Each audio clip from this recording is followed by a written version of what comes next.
nagsinungaling at patuloy na nagsisinungaling. Natama na po natin yan. Yung blank amount, hanggang ngayon naniningil po tayo ng paliwanag. Bakit blanco?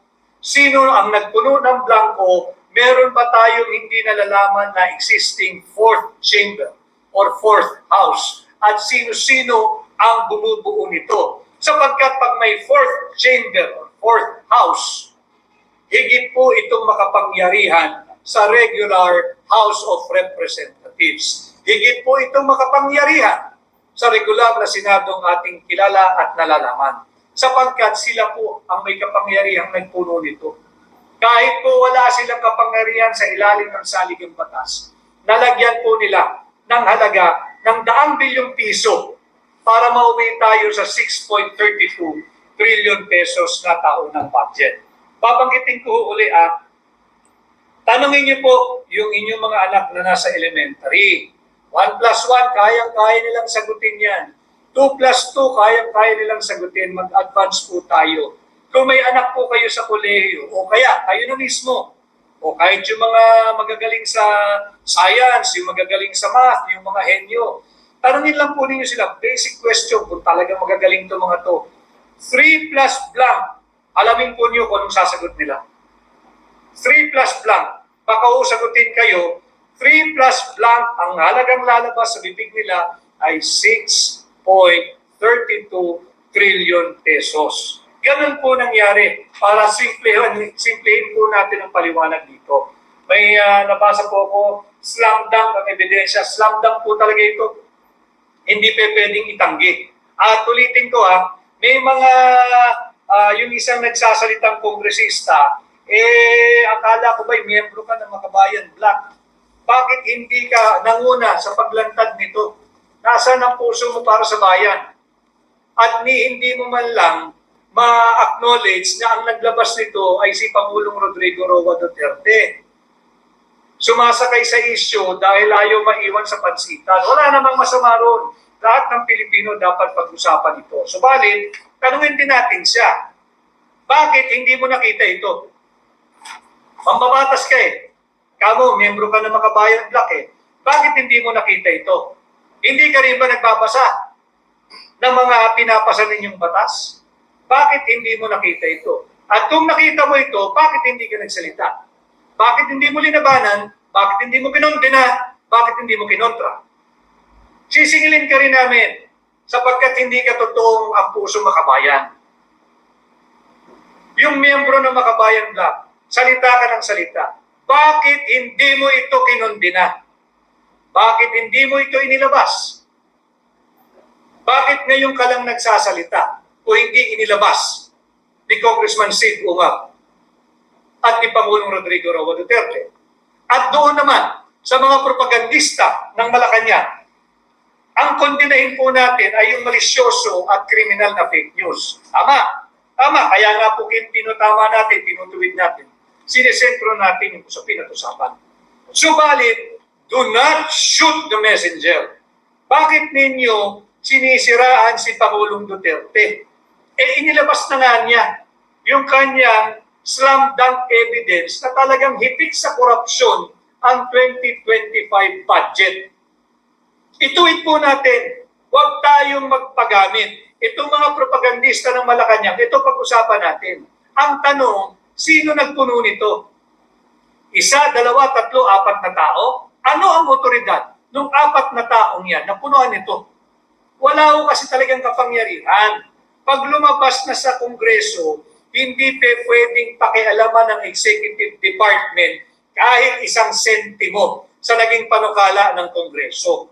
Kahit napakapangyarihan, kahit makapangyarihan ng Pangulo, wala po sa kapangyarihan niyang pakialaman yung appropriations bill kagaya nito. Dapat yan isinuli niya sa Kongreso kung hindi siya sang-ayon. Ngayon, kung merong naglagay ng mga halaga, bilyong-bilyong piso, 100 bilyong pisong halaga, sa mga patlang at blankong ito, yun ang dapat nating panagutin. Inyong ipakilala, inyong ilantad. Yan ang dapat nating pag-usapan. Hindi yung sasabihin agad na fake news. Paano naging fake news? Fake ba to? Ulitin ko shout out kay Asher Cadapan Jr. ng UNTV for getting a copy or similar to what I'm showing you now mula sa Senado. At kanya ring sinabi na parehas na walang laman, walang halaga, blanco, yung mga ipinakita namin nung Sabado pa ng gabi sa hawak niya kahapon. Yan ay pinatunayan mismo ni Asher Cadapan Jr. ng UNTV. Shout out sa iyo. Maraming salamat sa iyong pag-validate ng aming pinakita. Maraming salamat kay Pangulong Duterte sa iyong maisog na paglalahad ng katotohanan at kay Congressman Sikungab. Alam mo ninyo, just a side story, nung kami po'y nagpupulong ng gabing yun, nung nakita ni Pangulong Duterte, talagang nagalit, nakita ko nagalit si Pangulong Duterte. Ang sabi niya, obligasyon ng kahit na sinong Pilipino na makakahawak nito at makakakita nito na ibulgar. Because this is criminal. Kaya nga yung tinatanong natin doon sa miyembro ng Makabayan Black, bakit ngayon ka lang nagsasalita nung inilabas ni Pangulong Duterte itong kulang-kulang na unlawful, illegal, immoral na Bicameral Conference Committee final report? Bakit ngayon lang? Ikaw ang miyembro ng mababang kapulungan ng Kamara. Dapat noon mo pa kinundina kung totoo na ang puso mo ay para sa bayan. Kung totoo na ikaw ay makabayan. Sa mga fact-checkers, tahimik. Shout out din sa mga fact-checkers, napakatahimik ninyo. Wala na hong remedyo to. Huwag nyo nang ispinin. Wala po, hindi ka ispin-ispin ito. Yung mga fact-checkers, ayan po, nasa harapan ninyo, nakakabingi ang inyong katahimikan. Bakit? Kasi si Pangulong Duterte ang maisog na naglantad nito. Kasi si Congressman Sid Ungab ang nakadiscovery nito. Kaya ayaw ninyo itong sundan. Yan ang katotohanan. At bukod sa fact-checkers, yung mahilig mag-rally na impeach Sara, ito ang inyong ipagralihan. Impeach Marcos. Bakit hindi ninyo malabas sa bibig ninyo na ito'y talagang ka-impeach? This is a clear culpable violation of the Constitution. This is a clear betrayal of public trust. Malinaw yan. Yung inyong mga political persecution na sinasabing confidential fund, 6.32 trillion pesos ang nakataya dito. And this is criminal. Tama, si Pangulong Duterte. Kung sino man ang nagpuno ng mga halagang ito, falsification po yan. Bakit? Final at complete report na po ito.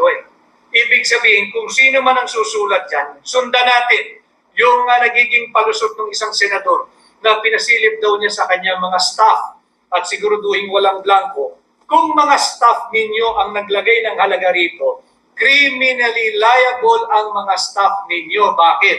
Wala silang otoridad bilang mga mambabatas at miyembro ng third chamber na isa ring illegal at unconstitutional na tinatawag nating Bicameral Conference Committee. Wala po silang otoridad na punan ang mga blanco rito. So kawing-kawing na kaso na po ito. Romulo Di Mansanto, lantaran na, Attorney Vic. Tama po, lantaran, sukdulan ang pambubudol. Kay Ruth Simas, salamat sa iyong pagsunod. Kay Elsa Palabrica Lapis, maraming salamat. Kay Jenena Coralde, maraming pong salamat. At ganun din, pwede ba ibalik ang tinanggal na budget sa GAA sa isang ahensya? Iniutos daw ni Marcos ibalik yung tinanggal sa PNP. Wala akong kapangyarihang mag-budget ng Pangulo ng Republika ng Pilipinas Unang-una, alam mong sablay yung pinirmahan mo pa.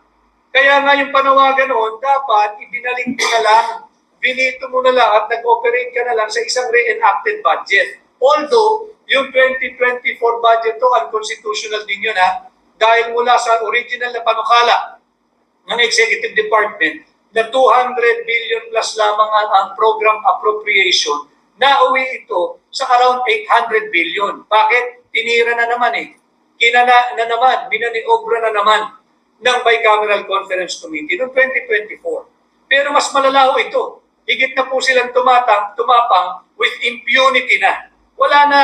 Ang budget po natin, blanco. Tama si Pangulong Duterte, blank check. Bahala ka kung magkano gusto mong gastusin, basta pipirmahan namin yan.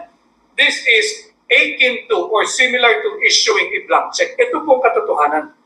Ito ang dapat natin pag-usapan. Kay Catherine Bulan, good morning, magandang umaga rin. Kay Leon Aldacay, magandang umaga. Kay Madison Betancourt, nasa DNA ho talaga, Madison, nasa DNA, nasa dugo nila. Kay Rodolfo Labaton Jr., kay Susan Martinez, kay Sheila Ibasan, kay Nel Dalen. Checkmate silang lahat. Tama po yung term ninyo. I like your term. Checkmate. Checkmate na po dito.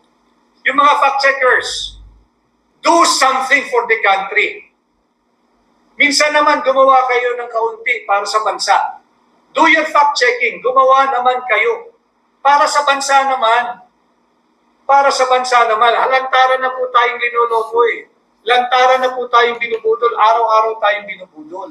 Gumawa naman tayo ng para sa bansa. Unahin naman natin ang interes ng bansa. Kawawa naman tayo. Kawawa naman yung mahihirap. Kawawa naman yung kabataan Pilipino. Makikita natin kung paano tayo sinasalaula. Nariyan na kinuhaan ng 60 billion ng PhilHealth. Nariyan na kinuhaan ng 50 billion ng Land Bank. Nariyan kinuhaan yung 25 billion ng Development Bank of the Philippines. Nariyan na kinuhaan ng 117 billion pesos ang PDIC, ang Philippine Deposit Insurance Corporation. Nariyan na binigyan ng zero budget o appropriations ang PhilHealth ngayong taon. Sukdo lang. Subalit hindi po sila nakontento. Kailangan tayong kumilos na. Labanan natin ito, tahasang pambubudol. Grabe po yung guts at gal at yung temerity nung nagsabing fake news. Anong fake dito? Mismong reporter na ng UNTV na hindi namin kilala, yung Asner Kadapan Jr. Sinabi niya pareho yung kopya na hawak niya na kinuha niya mismo sa Senado, panay blanco.